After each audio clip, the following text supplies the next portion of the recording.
Want to buy some secret stuff? Want to engage in a transaction with some other consenting adult that you don't want the government to know about? That is easier now, thanks to Freedom 2.0, which brought us something called Bitcoin. Brother, can you spare a Bitcoin? Bitcoins. You never heard of them a few weeks ago? Now everybody's talking about them, but is it a currency? I don't know. Or is it more like a stock? Or is it a tulip bulb? Or is We're it going to just debate that. Stupid. Have you ever heard of Bitcoin? It's a digital currency that's gaining popularity. It exists only online. Tell you the truth, I honestly don't get it. Why not use regular dollars? Well, the man who is behind Bitcoin, that business, he's here, and he'll join us next. To me, it smells like Ponzi scheme and the greater fool theory right now. An ancillary trend that I see moving forward in 2012 is the emergence of Bitcoins. Bitcoins, maybe I should get some. Do you have any? I'll tell you what, I don't know what to do exactly with Bitcoin, and they don't look a bit like these coins. Matter of fact, they're kind of in the Ethernet. What are they? We have something called the Bitcoin. Now, what's the Bitcoin? Bitcoin Top 100 Rich List from 3rd of June 2011. This is fantastic. This is the new Forbes fortune list, isn't it? These are the Bitcoin fortunes. It's pure anonymous, and this is the biggest story of this decade going forward, is the transition from the old way of doing business around the world to the Bitcoin way of doing business, which is purely anonymous. And this is the great achievement of the global insurrection against banker occupation. Bitcoin is the currency of the resistance. Paying for something without hard cash, credit cards, or checks.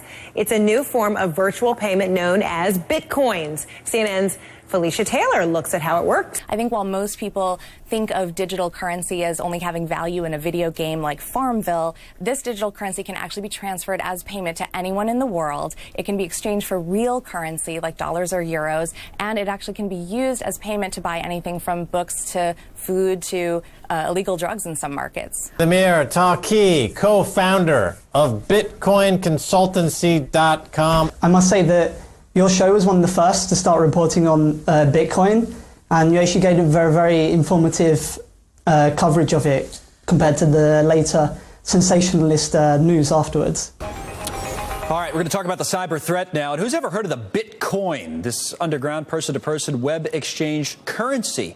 It's anonymous and untraceable, so criminals can trade drugs and guns online with Bitcoin.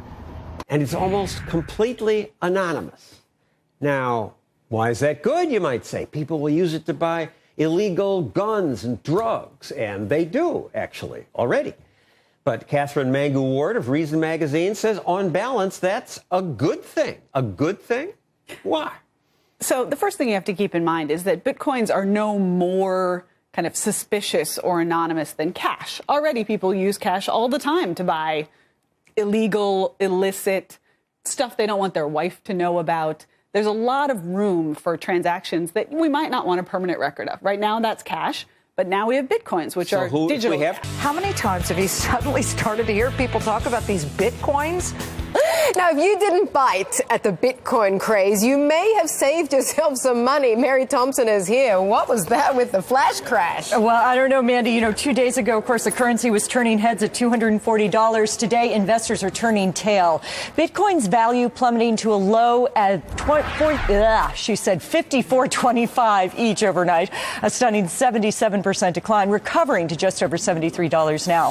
Bitcoin still making money for investors who got early, though. Its recent rise fueled by demand from investors looking for a place to stash cash during the Cyprus crisis. Maybe it's a little bit shady. Well, you know, if I be a little bit shady, if I had a Bitcoin and I was paying you in Bitcoins, they could basically look at our account numbers, but it has nothing to do with our identity. So you can buy things again with no one knowing your identity. We don't even know who invented this, no, right? We There's don't. some rumors that it's this Japanese guy, but others say no, that he's a fake name. It was a pseudonym. I mean, you're literally putting real money onto a system that we don't even know who created it. No, no, not at all. It's kind of an amazing story. It really is. You're a consultant, a Bitcoin consultant, and as you point out, there's been some quite a spread in how this story is being reported.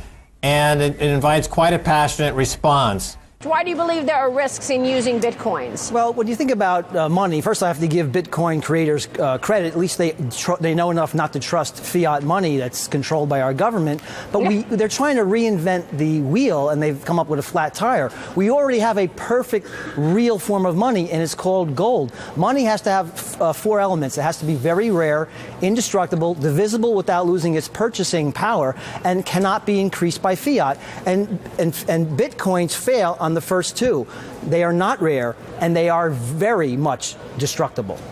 Well, what's the value of 1 Bitcoin? I mean, I think right now the 1 Bitcoin goes for about $110, and I think it's skyrocketing precisely because of all these great aspects about it. The whole Bitcoin market is about $1 billion. It's a novelty for the geek squad. I can assure you, if these became well promulgated, that the U.S. government would shut it down. And just to give our viewers some perspective, there's about $4 trillion in currency trading every day, and as Michael said, it's about $1 billion worth of Bitcoin. So that's very good perspective. So is this getting any traction in the markets then, Jeff? Well, yeah, absolutely it is. I mean, it has quintupled in value over the last year. Just since the Cyprus thing came up, it's up over 20%. Over the last month or about a couple months, it's up over 40%. So it's actually getting some visibility out there. Again, you can go online and go to places where Bitcoins are accepted, and there are dozens of places, no websites that you would actually, if I said them, oh yeah, I know that, but it's just going to be very interesting to see just how much this catches on. It just sounds so silly, but maybe it's not. Well, I mean, about how many websites and how many, if you go to Starbucks, can you buy something with gold? David, you want to get paid in Bitcoins? No, I don't want to get paid in U.S. dollars, but in the same sense, I don't want to get paid in gold either. David, how much of your wealth will you place in Bitcoins? What percentage would you? I guess I believe that for any sort of a highly diversified portfolio, something like Bitcoin is going to play an increasing role. But it could be wiped out in a nano. If it is widely promulgated, and the exponential increase of someone trying to hack it, because there'll be many more people trying to hack it, goes up. Well, I guess you're assuming that merely that because you can theorize the possibility that's going to happen. I would say the reason that there is $1 billion of value in it is because it's been carefully analyzed. Your purchasing power can be wiped out in a nanosecond, and that's why it would never be widely accepted in this country. I hear you say that, but that doesn't make it true. And I think that there are people who spend a lot of time on this that might know this topic maybe a bit more and who would believe in it. And I guess I would say that there are... What percentage of Americans... I have an IT department when they went through this, and they said, I would never trust this. So if my IT department isn't going to trust it, it's not going to be widely accepted. We got to get some Bitcoins over to Cyprus, that's for sure. Don't try to throw them in a Buy gold instead, Marie. We'll see you soon, guys. We'll be watching that story. There's a new currency that's growing in popularity. It's even being called the future of money. The Bitcoin isn't controlled by a government or a central bank. It's a completely virtual currency that's traded on the internet, but it can create very real wealth. Standard PC, but it has a high-end graphics card. Terry Floyd is known as a Bitcoin miner. The blue thing in there. He and tens of thousands like him around the world use their upgraded home computers to do the communal accounting, to double-check every transaction. 0456. In return, he's rewarded with some brand new Bitcoin every now and again. His wallet's now worth thousands of dollars for helping to secure the system. All right, now hang on. I want to go. It's a hot topic on Wall Street right now. It's very interesting. Digital money called Bitcoin. I can't resist doing this. Digital money called Bitcoin. But the value of this money is like totally unpredictable. It fluctuates from $20 a unit to $260 a unit and all the way back down. In fact, today, trading was halted. So how do you know to make Bitcoin real money? How can we make Bitcoin real money? I have a very simple solution, Larry, because I like this digital money. Link it to gold. Bitcoin, digital money, link it to gold. You've got an alternative currency to the dollar and all the Fed shenanigans, and I think that would be totally cool. Well, that was the amazing dynamic, was the weakness in gold this last 10 days and the birth explosion of Bitcoin. I heard an interesting story. One of my good friends had some Bitcoin a couple of years ago. He was going through a divorce, $2,000 or $3,000 worth. He put it on one of his PCs, okay? He had like 10 PCs. He's lost the Bitcoin. And on Monday he calls me, it's worth $26,000. He lost, in other words, the Bitcoin was actually, the file was on a PC and he couldn't find it. Oh, I see. By the time I called me today, he was almost in tears because the Bitcoin value was down 50, 60%. But if they linked it, if they linked it, I mean, to serve as a medium of exchange and an investment store of value, if they linked this digital money, which I like it as an alternative currency. I'm a Hayekian. I like alternative money. They changed the name. Call it the Bitcoin. Call it the Hayek. All right, call it the Hayek. That's name. exactly right. Make it legal tender, link it to gold, and then you can trade it, and it'll have staying power on all these transactions. They actually could do this. This is the Winklevosses, by the way. the guys who went up against Mark Zuckerberg. That's a good housekeeping seal of approval on this deal, those guys have had their ups and downs, but I think they may have something. To me, what do you think about Bitcoin conceptually, it makes sense, and then I'd short it like I like to short gold because I don't know what the intrinsic value is. I don't know what the intrinsic value of Bitcoins are. To me, it smells like Ponzi scheme and the greater fool theory right now. It has no moneyness. Not know the intrinsic value. Most people don't understand what it is.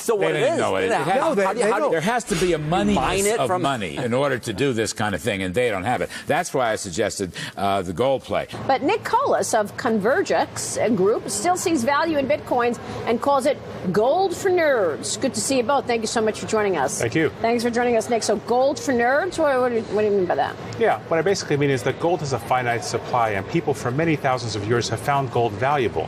And Bitcoin is somewhat the same way, although obviously newer.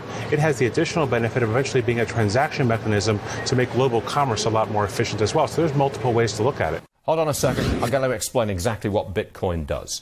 I give my real dollars to Bitcoin, and I establish a Bitcoin virtual currency account. That's how it works. I can then use my virtual Bitcoin currency to buy anything I want online, including guns, drugs, or anything else. You got the picture? Now we find that we've got a couple of a couple of incidents here where people do actually buy things online using Bitcoin. I've got a father and son from Austin, Texas. They bought a 2007 Porsche for 300 Bitcoins. That's about $39,000. A Canadian man listed his two-bedroom bungalow for sale online. He's asking $400,000 or 5,750 Bitcoins. Charles, you like this. You think this is it's like gold to you. I'm intrigued by it. I haven't put anybody in it. I'm still trying to learn about it. It's obviously pretty interesting because besides buying things, the big story, one of the bigger stories is that Bitcoins will be the ultimate store of value. In other words, they're going to make a limited amount of them because they've already done the computer modules, whatever, and there's going to be a certain amount and that they will adjust. So ultimately, one Bitcoin, according to some, could be worth equivalent to $1 million. Well, yeah, okay, that's a prophecy. That's the hype behind it. Yeah, that's the hype behind it. Boy, it feels great to be a Bitcoin millionaire. I'm loving it.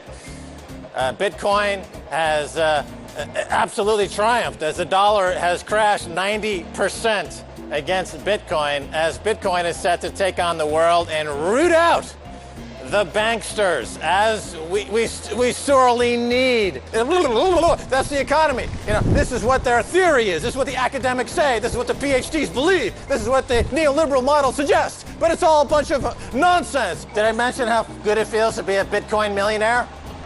Yes. And how do you like this rain and snow and construction? The clouds are opening up to herald the arrival of Satoshi Cyberchrist. Christ is back, and he's got Bitcoin.